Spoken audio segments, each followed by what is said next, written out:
Halo teman-teman, saya akan membahas peran farmasi di perdagangan besar farmasi, fungsi dan peran apoteker. Jadi, fungsi dan peran apoteker. Yang pertama, dasar hukum. Peraturan pemerintah nomor 51 tahun 2009 pasal 14 yang berbunyi setiap fasilitas distribusi atau penyaluran sediaan farmasi berupa obat harus memiliki apoteker sebagai penanggung jawab. Peraturan Menteri Kesehatan 1948 Menteri Kesehatan Peraturan nomor 6 2011 pasal 13 yang pertama berbunyi PBF dan PBF cabang hanya dapat mengadakan, menyimpan dan menyalurkan obat atau bahan obat yang memenuhi persyaratan mutu yang ditetapkan oleh Menteri.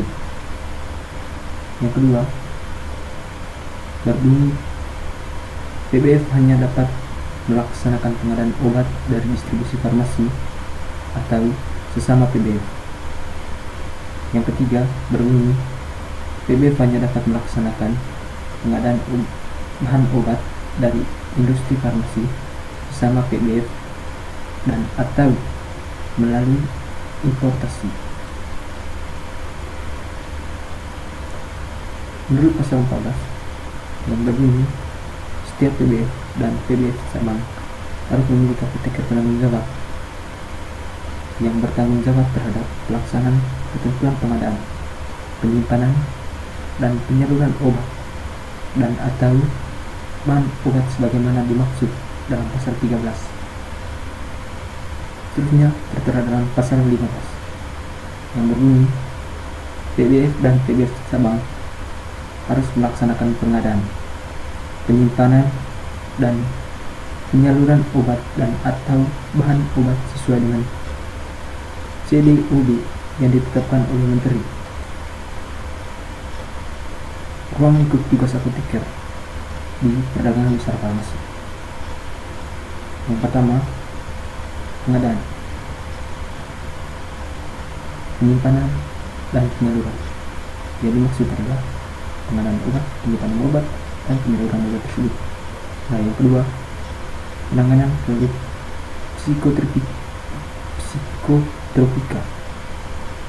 Yang ketiga, penanganan cocaine produk. Yang keempat, penanganan produk sitostatika. Yang terakhir adalah pelaporan. Untuk pengadaan, penyimpanan, distribusi, yaitu yang pertama dilakukan dengan pengadaan tadi. Nah, yang pertama pemesanan dari sumber resmi. Yang kedua untuk memelihara persediaan. Yang ketiga dokumentasi pemesanan.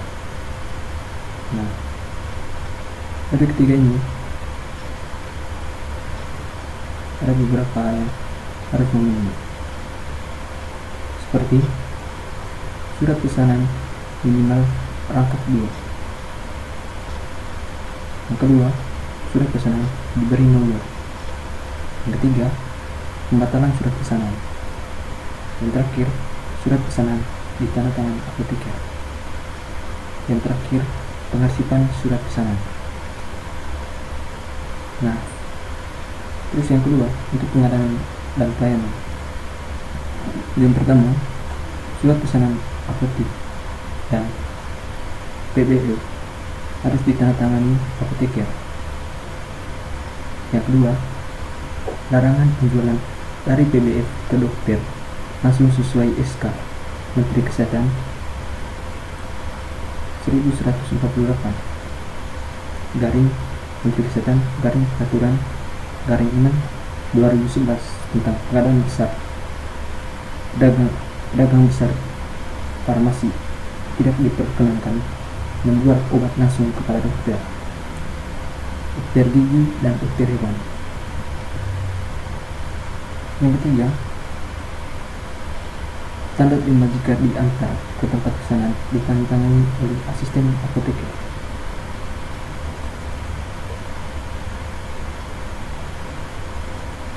Untuk pengadaan, penyimpanan, dan distribusi, yang pertama tadi, menjual atau menyerahkan buku sastra. Tidak boleh menjual eceran. Dilarang menyimpan dan memperdagangkan obat narkotika apabila tidak memiliki izin khusus. Tidak boleh melayani resep. Menyerahkan obat bebas terbatas disertai tanda peringatan. Oke, teman-teman, jadi ini sangat penting bagi anak-anak farmasi.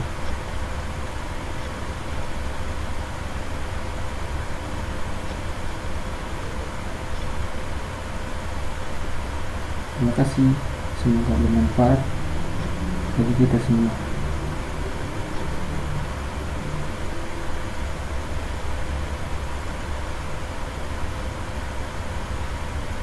Thank you.